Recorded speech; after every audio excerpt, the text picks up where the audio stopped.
Rev up your engines!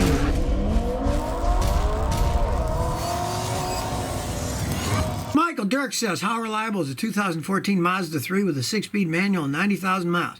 Well, they can be reliable because it's a 6-speed manual. Their automatics are the weakest things. But the problem with Mazdas are, you got to change the oil a lot because their engines are a little bit weaker made. Now, I've got a customer with one of those things, and he changes his oils every 3,000 to 5,000 miles religiously, and he's got a couple 100,000 miles, and the engine still runs strong. But I've had customers that would do the 10,000 mile oil changes with those things, and when they got 70, 80,000 miles, they burnt oil like mad.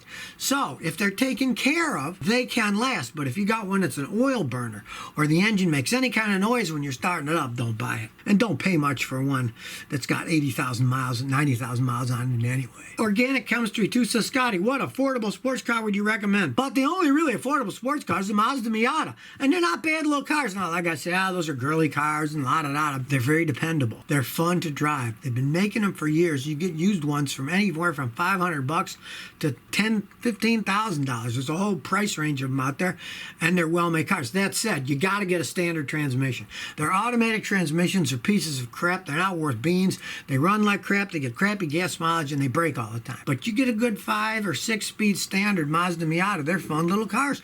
They got the little rag top, just picks up and down. They are fun cars. They're not really race cars, but they're fun to drive around, and they are affordable. Asian Man is a 2015 Infiniti 50, a money pit with 28,000 miles on it.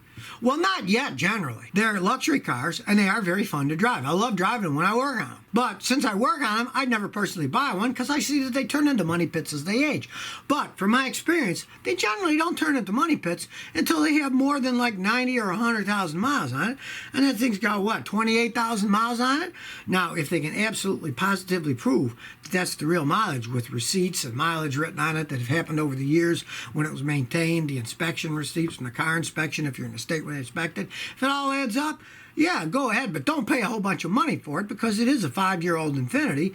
And generally, when they're 10 years and older, they do start to have problems. So, yeah, if you like it and you get a good deal on it, why not? But don't pay a whole bunch of money for it. They have horrible resale value. Justin Eden, Scotty, do-it-yourself alignment using hub stands. What's your opinion? Well, you can try, but let me tell you, front-end alignment is an art and a science. The guys I use at Cotton Brothers, guys my age, and he's been doing it his whole life. He's got thousands of dollars worth of equipment. He loads the vehicles with special equipment. You can get a kind of roundabout alignment using your kind of system, but to get it perfect, we're dealing with a few thousandths of an inch here or there that you really need some very expensive equipment. That's one reason that I don't personally do it, because the equipment costs so much money. You have to specialize, then you need hundreds of customers that you got to keep charging money for, and it gets into the old rat race of buy expensive equipment, charge more. And I don't like getting into that, so I just send them to an honest front-end alignment guy. That's all he does. Joker says, Scotty is a used Ford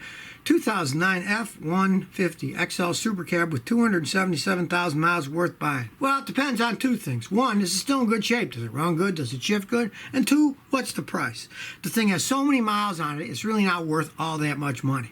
Now, let's say you could buy the thing for $1,000 and it still ran good and shifted. What the heck? Why not? But don't buy a vehicle like that if you're the type of guy who's going to be driving 20, 30,000 miles a year in it, because you're going to end up either putting an engine or a transmission in it, probably in a short period of time. But if you can get it cheap enough and you want a knock-around truck, hey, I got a lot of customers that have trucks like that. And they might only put 1,200, 1,300 miles a year on it. They use it for running errands and picking up stuff and using it every once in a while. And what the heck? Why not? But don't buy something with that many miles and think you can use it as an everyday driver without putting a whole bunch of money into it. It's Garen Epper. Scotty, I got a question. Do you recommend rear drum to disc conversions for better braking? Not really. That is a racing thing. You have drum brakes. They can stop perfectly fine the first time. Drum brakes get what's called fading. If they keep going fast, stopping, going fast, stopping, going fast, stopping, they overheat, and then when you hit them, they fade and they don't stop correctly. Normally, you're driving a car every day, you're just stopping it once in an emergency. So it's got plenty of time to cool down. On the other hand, on a racetrack, they're taking the corner, they slam on the brakes before they get in the corner, step on the gas, then they slam on the brakes, step on the gas. So disc brakes work much better in those situations. That's one of the main reasons they went to disc brakes. If you got disc brakes in the front and drum brakes in the rear, it's really a waste of money to switch them to discs in the back.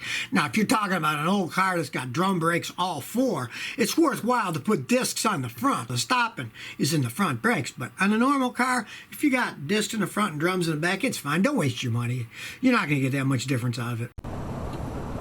So if you never want to miss another one of my new car repair videos, remember to ring that bell.